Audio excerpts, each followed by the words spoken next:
Hello, my name is Adrian Stevens. In this video we're going to talk about pops. Well, what are pops? They're the sound you get when you do a sound like a p or a b, and you get a puff of wind and it affects the microphone. Let me show you. We're going to record using the boundary microphone that I've shown you before. Let's monitor and set the volume. Testing, it's quite insensitive. You see I'm on -18 and I'm talking right into the mic. That's one of the problems with this microphone. Testing. Right, let's record. Peter Piper picked a peck of pipple peppers. Okay, let's see what that sounds like. Peter Piper picked a peck of pipple peppers.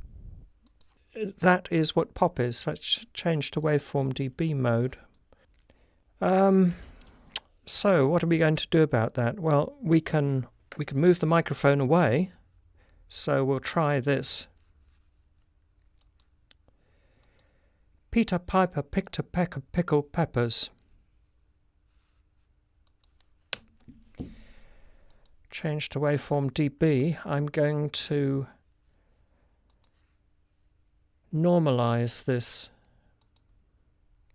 to, I don't know, -6 dBs to make it about the same as my narration. Let's listen to that.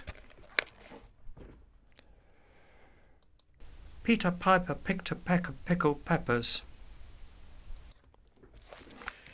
Well, the problem with moving the microphone away is we get a lot less signal power, in other words, voice power, at the microphone. And so now, having had to amplify it a lot, we're seeing the noise from the microphone in the background. Also, we're getting more room echo. Even though this is draped with blankets, there's still a noticeable echo when I move the microphone away. You can also use a pop filter. So here's a pop filter. And I'm going to record like this and then move into the pop filter, and we'll see what effect that has. Peter Piper picked a peck. Peter Piper picked a peck. Change to waveform dB, and I'll normalize it just to get rid of that DC bias. Let's hear that. Peter Piper picked a peck. Peter Piper picked a peck. Now that's not as loud because these big spikes caused by the pops, the normalization took those to -6 dBs, but the actual speech was a lot lower. Well, I think you would agree that this is effective. Let's normalize just this part of the speech. And listen to that.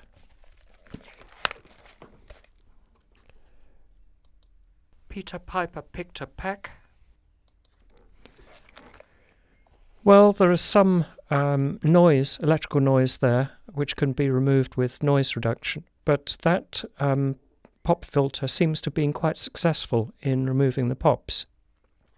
And that's why I'm using it in front of the Yeti here. This is quite a sensitive microphone.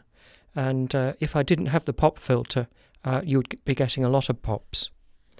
The other thing we can do is move the microphone to the side of the face. Let me show.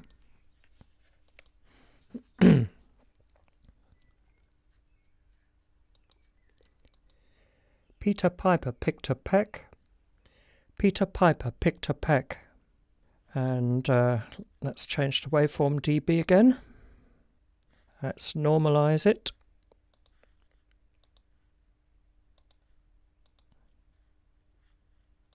Peter Piper picked a peck. Peter Piper picked a peck. And let's normalize this part, just this part, because again the big spikes where the plosives occurred set the level of amplification.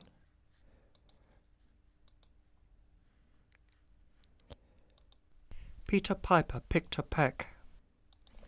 So I think you can see that this is equally effective, either the pop filter or moving the microphone to the side of the face was effective in removing the pops to a level where they're not obvious. Well, what do we do if we've recorded a piece and we don't have the opportunity of re-recording it? Are there any things that we could do in Audacity to recover the situation? Well, let's see. Let's have a look at what these pops are, and you'll see they are big excursions, but they're slow. It's a blast of air hitting the surface of the microphone, and so one of the things we can do is we can actually filter. We could do filter curve, and let's reduce everything below, say, 100 Hertz. Okay, let's listen to this. Peter Piper picked a peck. That is still popping, but better than it was. Why don't we set this frequency to something higher, say 400 Hertz?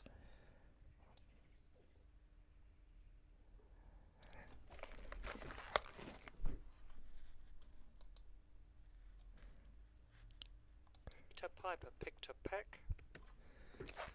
So there, we've certainly, I think, got rid of the popping sound, but of course we've damaged the speech because now it sounds like telephone speech.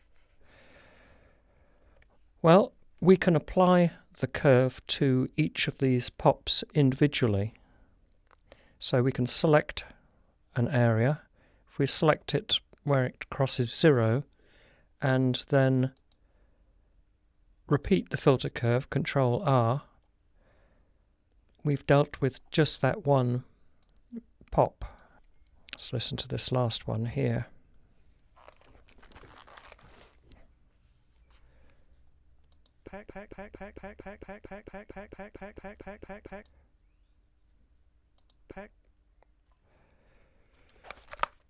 And I'll undo the change we made, and we'll listen to it again.